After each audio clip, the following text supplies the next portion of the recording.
लालपुर में जब सीमा और उसका पति रहने के लिए आए थे, तब उस गांव में सिर्फ गिनती के घर थे और कोई सड़क नहीं थी।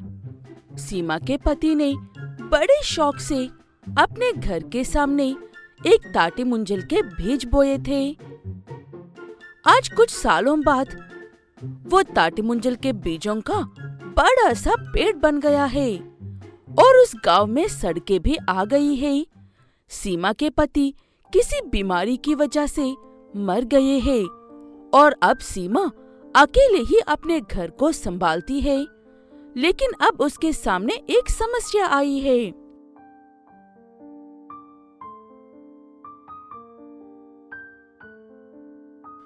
मुझे तुम्हें कितनी बार बताना पड़ेगा सीना, तुम्हारी ये ताटी मुंजल का पेड़ सड़क के बीच में आ रहा है, इसे निकाल क्यों नहीं देते हो तुम?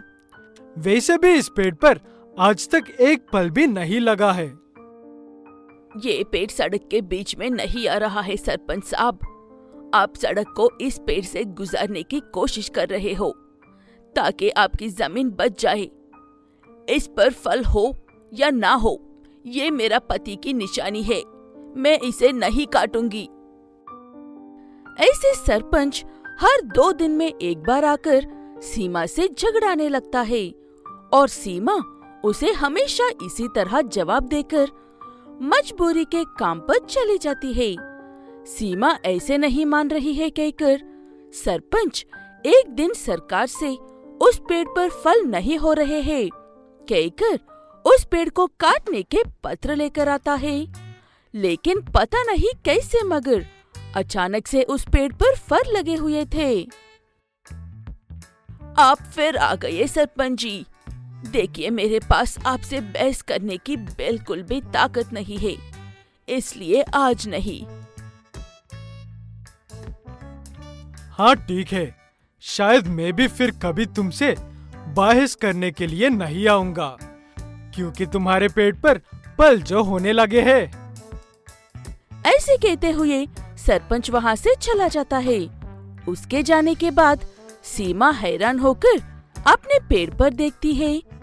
उस पर सच में ताजे ताजे ताटी मुंजल के फल लगे हुए थे।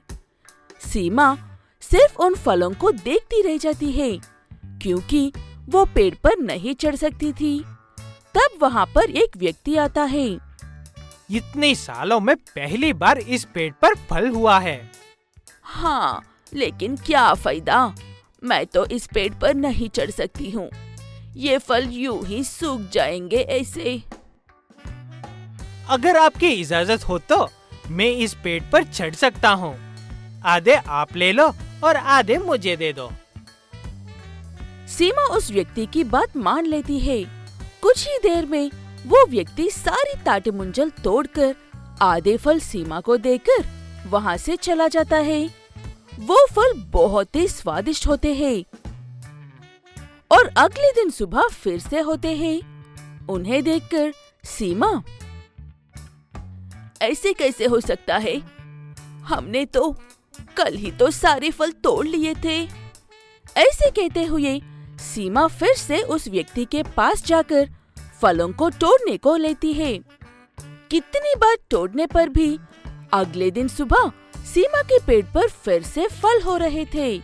इसलिए सीमा ताटी मुंजल का व्यापार शुरू कर लेती है। अपने घर के सामने एक छोटी सी दुकान लगाकर हर रोज ताजे ताजे ताटी मुंजल बेचती है और उस व्यक्ति को आधे फल देने की बजाय खुद ही पेड़ पर चढ़ना सिखा जाती है। ये बात उस व्यक्ति को बिल्कुल भी अच्छी नहीं लगती है। 10 मिनट के काम में अच्छे खासे पैसे कमा रहा था, अब वो खुद पेड़ पर चढ़ रही है। मुझे उससे पहले ही उस पेड़ पर चढ़कर उन फलों को चुराना होगा। ऐसे कहते हुए सुबह सुबह सूरज निकलने से पहले पेड़ पर चढ़कर सारे फल तोड़ लेता है वो व्यक्ति और वो सारे फल ले जाकर सरपंच को बेचता है।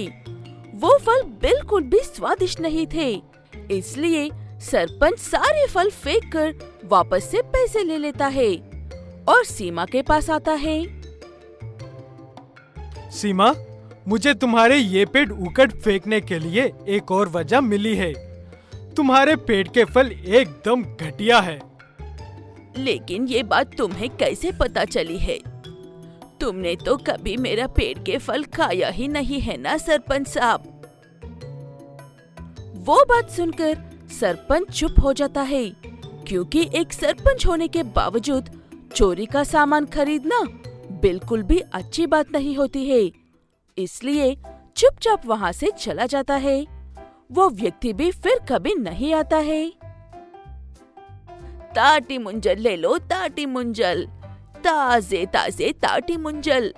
आज खत्म हो गए तो कल तक नहीं मिलेंगे, जल्दी जल्दी ले लो।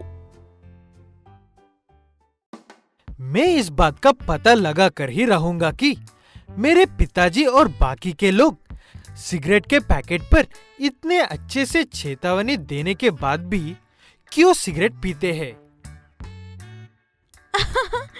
ठीक है महापुरुष, लेकिन ये पता लगाते लगाते तुम खुद पीने मत लग जाना।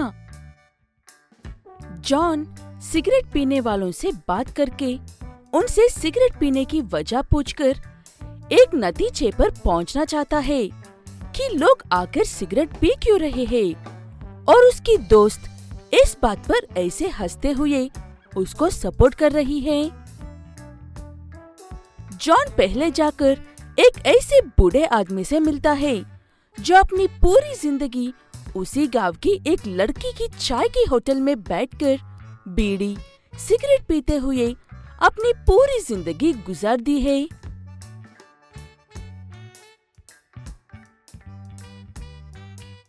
दादाजी, मैं आपको मेरे बचपन से देख रहा हूँ। आपके हाथ में हमेशा बीड़ी या सिगरेट होता है। आप क्यों पीते हो? तब मैं छोटा था तो पिताजी क्यों पी रहे हैं सोचकर पीता था। बड़ा हुआ तो घर की जिम्मेदारियों की थकान की वजह से पीता था, और अब मेरे बिछड़े हुए अपने याद न आए इसलिए पीता हूँ। इसका मतलब ये बीड़ी और सिगरेट पीने वालों को उनकी तकलीफें भुला देती है। इसका मतलब सिगरेट पीने वाले होश में नहीं रहते हैं। लेकिन ये तो बहुत बड़ी कीमत है। ऐसे किसी से पूछने पर भी सब यही कहते हैं। जॉन एक नतीजे पर पहुंचने ही वाला होता है कि तभी उसके पिता की मौत हो जाती है। दुखी जॉन भी अपने पिता के कमरे से एक सिगरेट उठाकर पीता है, और वो एक सिगरेट उसकी हजारों सिगरेट्स में बदल जाती है।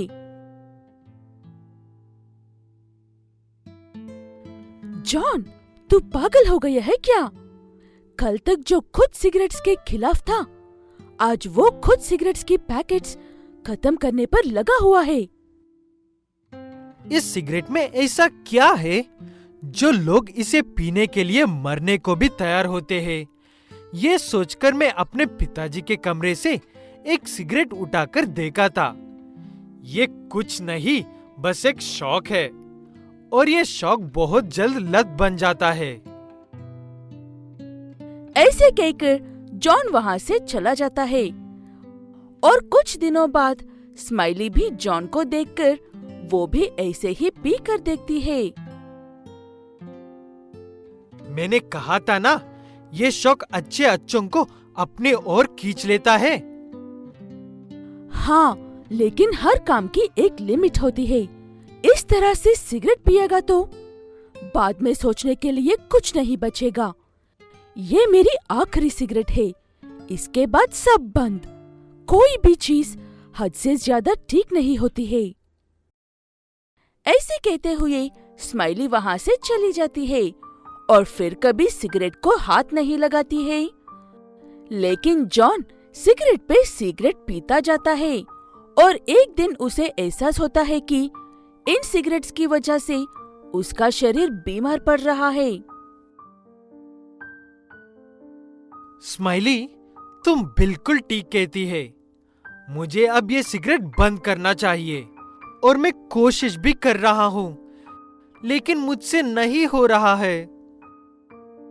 एक बार में कुछ नहीं हासिल होता है। धीरे धीरे कोशिश करो। जॉन जब तक घर में रहता है तब तक बड़ी मुश्किल से सिगरेट से दूर रहता है, लेकिन घर से बाहर निकलते ही वो खुद को सिगरेट पीने से रोक नहीं पाता है और हार मान लेता है। लेकिन अब वो औरों को पीने से रोकने की कोशिश कर रहा है। सिगरेट नहीं पीना चाहिए बच्चों, ये बिल्कुल भी ठीक बात नहीं है। खुद हाथ में सिगरेट पकड़कर बैठते हो और हमें ज्ञान दे रहे हो। चुपचाप पियो और पीने दो, बड़े आए। मैं भी कभी बड़े शौक से पिया करता था, लेकिन अब मैं इस आदत को छोड़ नहीं पा रहा हूँ और हर रोज धीरे धीरे मर रहा हूँ। सोचो कि वो चीज कितनी खतरनाक होगी जिस पर साफ साफ लिखा हुआ है कि इसे पीने से मौत हो सकती है। हाँ, इस पर यह लिखा हुआ है कि इसे पीने से मौत हो सकती है, लेकिन ये नहीं लिखा हुआ है कि इसे पीने से मौत हो जाएगी। दोनों बातें अलग अलग है। ऐसे कहते हुए वो बच्चे जॉन को ही समझाकर वहां से चले जाते हैं। फिर भी जॉन लोगों को समझाता रहता है कि सिगरेट बिल्कुल भी अच्छी आदत नहीं है।